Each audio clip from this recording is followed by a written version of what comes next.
Rabbitohs and the Panthers are secure in their respective positions on the Winfield Cup ladder, but it's a real dogfight for the other spots. Cronulla hold third position with the Broncos and Balmain next, then Canterbury, Canberra and the Newcastle Knights follow. Canberra look to have the easiest road home, although they do have 3 away matches in their last 5. The Knights have the toughest task with matches against Manly at Brookvale, Penrith and Brisbane at home, Norths away and Parramatta at home. But who can deny any accolade thrown in the way of the Knights at the moment after their sensational win over the Tigers on Saturday? Reduced to a second-string team and with over 21,000 fans roaring encouragement, they achieved the impossible to win and keep their semi-final hopes alive. And it was fill-in players such as Quinton and Clark who set the pattern. Quinton for the line, back in field, here comes Richard Clark, and Clark scores a super try.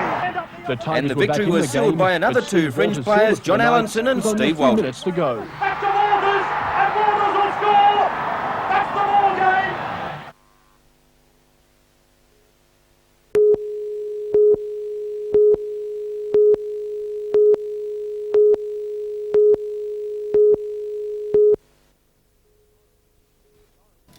Lauren was not only a popular member of Year 4, but until April was a keen gymnast, ballet dancer, tennis and netball player and swimmer. Though her paralysis may call a halt to some of her hobbies, today she regained her desk and pride of place in her schoolmates' hearts. Happy birthday, dear Lauren. Happy birthday to you. Hooray! Hooray! It was one Friday night in April that Lauren went to bed complaining of aching legs after a game of netball. The next day, she was unable to move. A virus called transverse myelitis had attacked her spinal cord. But through the trauma and confusion came a whole community of care and support. Well, it's been fantastic, better than I could have imagined that it would have been. And it hasn't just been all my friends, it's been the community, the business houses, the school, the service clubs, the Lions Club, the police, the fire brigade, everybody. Everybody's just been wonderful, and the support that they've given us has not made it any easier to bear, but it's made it a lot easier to keep going and know that you've got all that support. Everyone has lent a hand. The school is installing wheelchair ramps. School friends have organised a fundraising disco. The police are holding a benefit golf day. The Lions and Fire Brigade a special ball. Funds are being raised to help the family convert their home to give Lauren vital mobility. Extensions and modifications have been made. A new bathroom installed thanks to the local Lions Club, and the family hopes to have a special wheelchair lift installed. But her mother admits the hard work is not yet over. Well, the hardest probably yet to come, with Lauren adjusting to being back at home and being as normal as she can be, and as normal as we want her to be. Just the change in your lifestyle, having to change your house to accommodate her, and watching her having to work really hard to just do normal things that you just take for granted. To dress herself and things like that.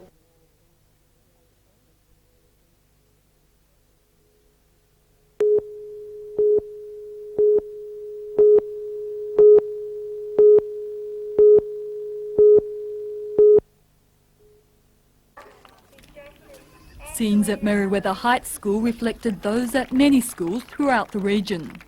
In an era where the calendar is stretched to the limit with theme weeks, Book Week still holds a special place. More than 30 years after its inception, the annual celebration of books has lost none of its appeal. Today, literature came to life at Merewether Heights. Proud parents looked on as old favourites like Alice in Wonderland and Little Red Riding Hood paraded alongside the legends of the 80s. The theme this year is Read Yourself a Dream. From there, the Merewether Heights students had free rein to recreate their favourite literary characters. The result was an assortment of superheroes, villains, heroines and monsters that you just wouldn't read about. Leslie Robinson, NBN News.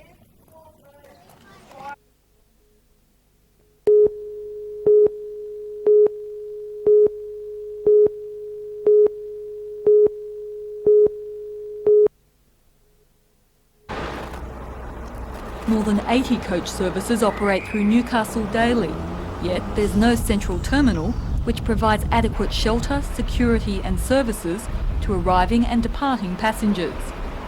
Both City Council and coach operators agree that the current facility near the railway station at Watt Street is inadequate. Spurred by complaints from operators and passengers, together with a view to maximising tourism potential, Council has looked at alternatives. 7 sites have been assessed by Council's Planning Division as possible locations for an integrated coach facility. Of these, Jenkins Blue Ribbon Travel in Denison Street, Hamilton, has won the most praise. The planning report favours the Jenkins site over others, including the State Transit Bus Depot in Hamilton, the Shell Truck Depot, also in Hamilton, and the McDonald's site in King Street, Newcastle. Tonight, Council will consider a recommendation to call for further details of the Jenkins Blue Ribbon proposal. Areas still to be resolved include traffic and parking implications and capacity to cope at peak arrival and departure times. General Manager of the Blue Ribbon Group, Amos Mordew, is confident these problems can be resolved to accommodate the terminal. Meantime, other coach operators are watching the latest developments with great interest. Speaking on behalf of the 6 major coach companies, Managing Director of Greyhound Pioneer John Finneran points out there are cost and traffic problems associated with the Jenkins Blue Ribbon site. He says, however, that any alternative has to be better than the current arrangement at Watt Street.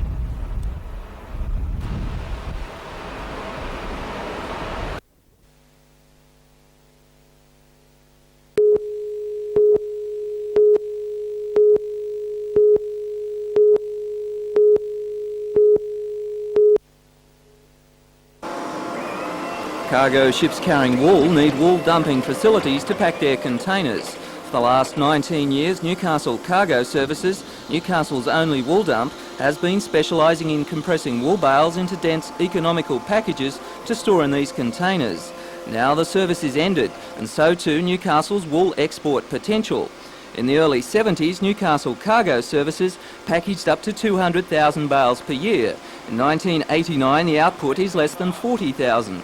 According to company chairman Jim Sarant, business dropped markedly following a 1987 decision by the wool industry to stop charging shipping companies for transport costs to Sydney for distribution.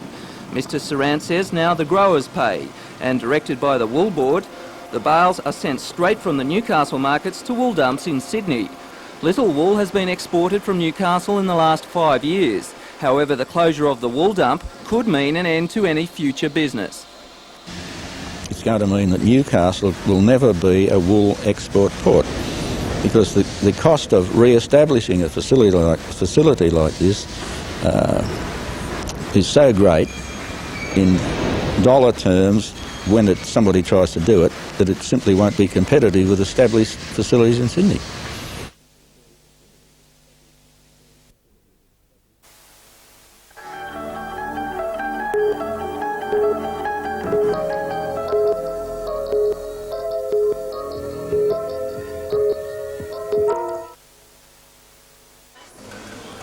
Fruit and vegetable prices have been ballooning in recent months, but price rises this week will stretch even the healthiest of budgets. This would be the worst week that people that have been in the market for the last 50 years can remember. Beans, sold yesterday for around $3 a kilo, will now cost in excess of $7. Broccoli 2 months ago was priced at $2.99 a kilo. Now it sells for $7.99. Shopkeepers have noticed a 30 to 40% drop in custom as the average householder struggles to make ends meet. Very, very expensive. Compared to other years? Yes, nearly double up. We'll just have to grow our own, won't we? No, there's too dear. The reason for the hike is simple economics, supply and demand. Atrocious weather conditions for farmers have resulted in a short supply of produce. Well, it goes back to Easter when we got the floods, and then since then we've had the tail end of the cyclone in Queensland knocked out a lot of growing areas, and now we have produce that has grown, but because of continued rain they're having trouble getting on the growing areas to pick them up. This isn't just bad news for customers. Fruitos too are suffering, running on minimal markups to maintain business. Most Fruitos around the district are putting on cut price specials, in a lot of the cases under cost price, to make up for some of the lines that are a little bit dear for the public to accept. The fruit sellers say they can offer no imminent respite from spiralling prices. That relief lies completely in the hands of Mother Nature.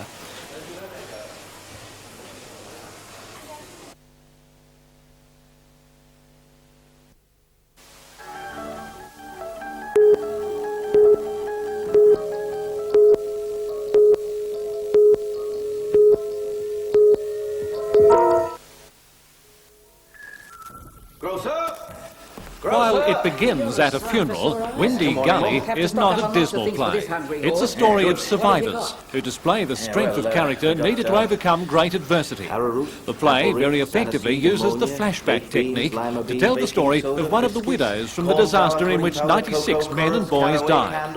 Wendy Richardson calls it a community drama, evoking the pattern of daily living, its emotions, its celebrations, its misfortunes, and of course its institutions like the door-to-door grocer. What have you got? We got arrowroot, apple rings, aniseed, ammonia, baked beans, lima beans, baking soda, biscuits, corn flour, curry powder, cocoa, currants, caraway, candles, cloves and dates, desiccated coconut. It's a very engaging sort of community. The audience enter into all the institutions of the community and forget, really, that disaster is just around the corner. When the disaster does come, of course, those periods of joy are the things that convince the audience that this is a village that will survive. Windy Gully is the most successful play ever performed by the Illawarra-based Theatre South. 2 seasons in Wollongong have been followed by tours as far as Queensland. According to director Des Davis, it is popular not just in mining districts. It's very much an Australian story, I think. You know, these are people, anybody who's ever been part of a small community or even a larger community can relate to this. The institutions are the same and the life is the same. Yeast for bread, Zebo on your fireplace, lightens up that chore. Place your order, Mum, we'll deliver to your door. Any rice? Sorry, Mum, fresh out of rice.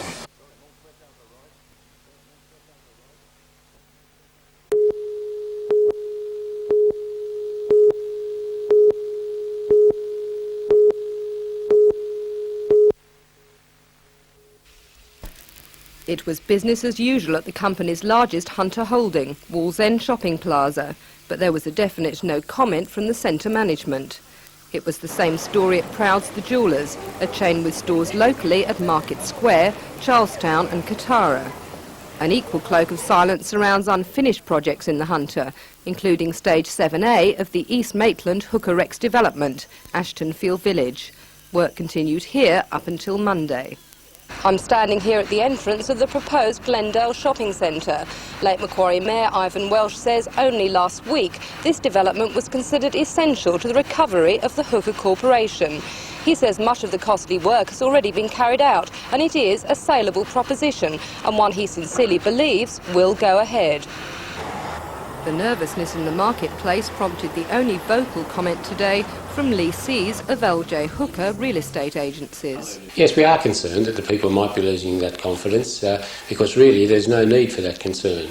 Each of the offices, LJ Hooker offices here in Newcastle and the Hunter Valley, are independently owned and operated by businessmen just like myself. And we trade under the LJ Hooker Real Estate banner because it's the largest and best known real estate network in the country, and we believe it'll continue to do that. Before the crash, agencies at New Lambton and Charlestown decided not to renew their leases with LJ Hooker and joined the US-based Century 21 real estate chain.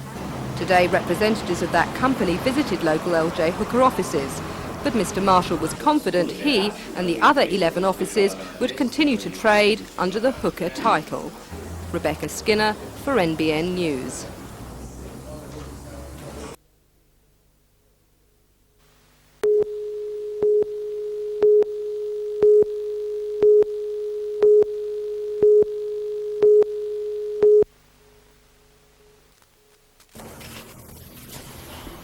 The 23-year-old Bricky's labourer is completing his training in Geary's Modest Gym in Newcastle in true underdog fashion. Harpy in the pink shorts trains an average 2 hours a day, 5 days a week, in preparation for the title fight to be held at the Revesby Workers Club next month. The workouts involve martial arts training, leg development, sprinting, sparring, and even the odd session with the 3 boxing Waters brothers on the Central Coast. Harpy says he has nothing to lose when he steps into the ring against Alex Ty. He's rated number 10 in the world for his weight. He's also the South Pacific Super Welterweight champion. He is very tough. And by saying the fight will be tough, Harpy is not just talking about a bit of sweat. We like to hurt people in the ring so that they don't get up again and fight again.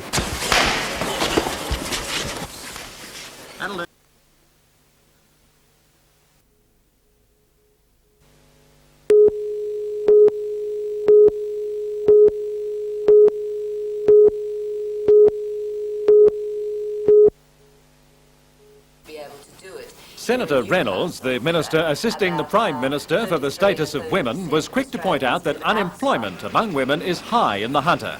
In May, the rate here was 11.2%. That's 50% more than the New South Wales average. Hence, Action for Women, a national CES strategy aimed at improving women's access to and participation in employment, education and training. Across Australia, CES officers now have a Women's Contact Officer and have become more active in promoting women's interests through the use of this development kit. Women who are wanting to return to the workforce are uneasy about coming into a system that they know very little about. And as I said here in Newcastle, I'm sure that if they come into this office, which is a very friendly, open office, with a range of advisors, a women's officer, a lot of programs and areas of assistance, I'm sure they'd relax. Senator Reynolds hopes to see more women managing CES offices and says until women play an equal role in the operation of the CES, it'll be difficult to ensure that women clients get a fair go.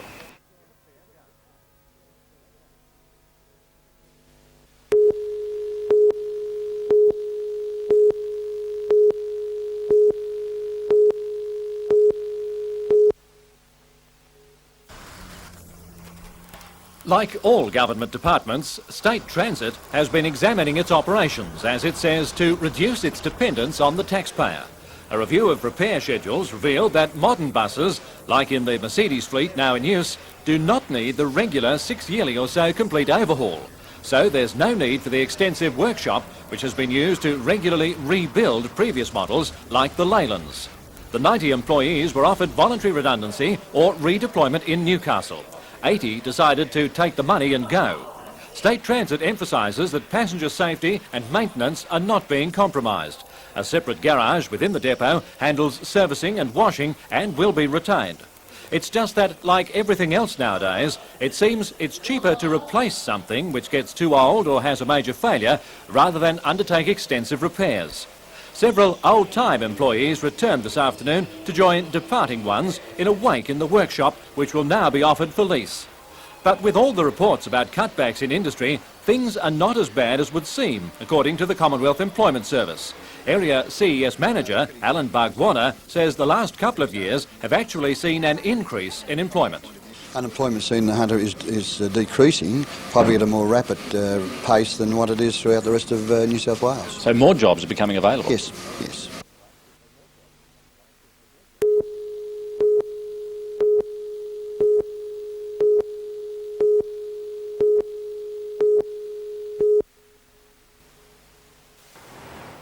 Traditionally, exam papers are printed by the Government Printing Office in Sydney, but due to industrial disputes linked to its closure this week, not all printing orders have been filled, including part of the Year 10 mathematics reference test. Reference tests are used to gauge student competence levels in high schools and can affect their final Year 10 grades. Because the exam papers can't be printed in time, the Board of Secondary Education decided on Monday to delete the options section of the test, leaving the core section intact. Would have been fair to have had some warning, and half an hour ago received a document with 4 periods of maths to go in less than a week, and there is no lobe. So all the studying and work we've done over the last few months have been wasted. Teachers say they've spent a greater part of last term preparing for the options section of the test. Do you think you've been given enough notice? No, I'd certainly have changed my teaching methods had I known previously. So what are you going to do now? Well, I'm giving them as many past papers as I can, and we're concentrating for the last 4 lessons, which is all there are left on the core work. Do you think that'll be enough time? I hope so. Most schools concentrate on a limited number of options. For instance, North Lakes High School concentrated on the computer option.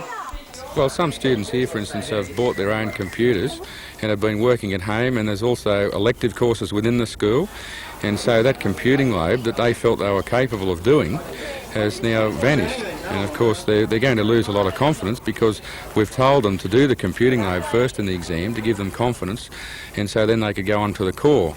There's no computing load now, and so that they're just dealing with the core. I feel that some of the students have wasted money in buying these computers, and I feel very sorry for them. Students too feel the sudden change is unfair. If they tell us what we have to study and then change it, I think it's not right. Well, some of them are happy because they didn't know their lobes, but others of them are just as angry as I am.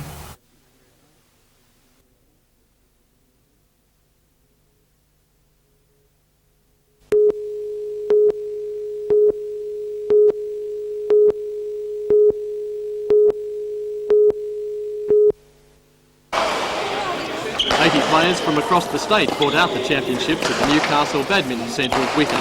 Badminton is not a high-profile sport. Newcastle is one of the few places in the state with an exclusive venue. Its popularity is, however, growing. It'll be an official sport at the next Olympics after being a demonstration sport at Seoul. These championships are a lead-up to the national titles to be played in Perth in September. Favourite to take out the women's singles is current Australian champion Anna Leo, a college student from Sydney. The only local player today, 19-year-old Stephen Kavanagh from Newcastle.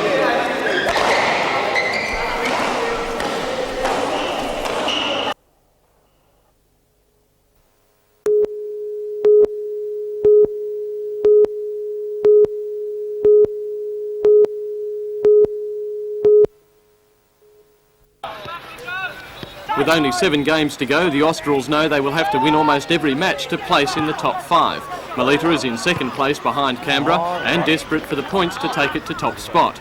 Australs began the day as the more committed team, putting a score on the board in the first 3 minutes and keeping Melita back-footing for much of the first half. Both teams played aggressive football, inevitably leading to some spiteful encounters and a number of yellow cards. Australs came out the worst. David Bowen sent off early in the second half. Despite being a man down, Australs tenaciously battled to keep their lead, the commitment paying off in the 53rd minute when Costa Kamakamas scored arguably Australs' best goal of the season.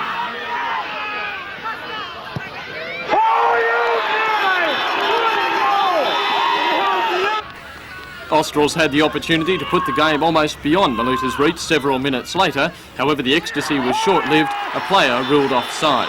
Melita didn't give up and peppered Australs' goalmouth. Despite some brilliant saves by Scott Carter, Lenny Vile eventually found the gap and made it 2-1. Less than 2 minutes later, Vile again found the net, giving Melita the break it needed.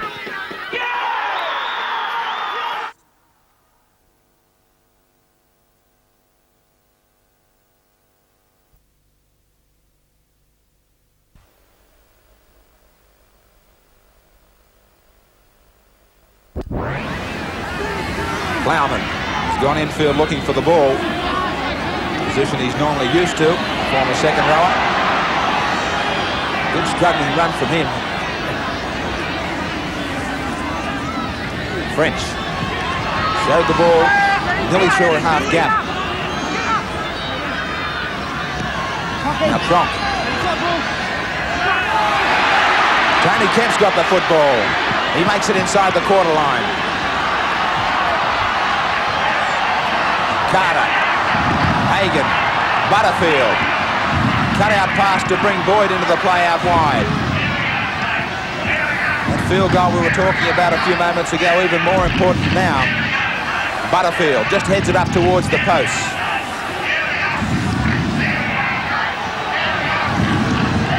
Stewart is only 12 metres away and right in front. Look for either Worth or Hagan. Steve Walters, they take it away from the post. They've got some men over out wide. Kemp out for Frendo to the corner. No try. Touch judge ruled on it. He took the corner post. Well, the head-on's the only way to work this one out, and we'll see now as the ball goes to the Knights player. Does the defence get to him? Well, that certainly looked a try. Maybe. It's looked a try. I'd hate to have been the referee or the touch judge. Well, very, very close.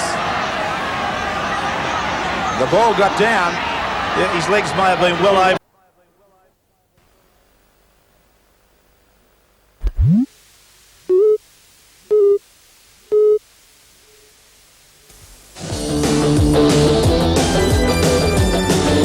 State Bank man of the match today, the centre turned fullback, Tony Curry, back to the old days of the fullback role with Canterbury.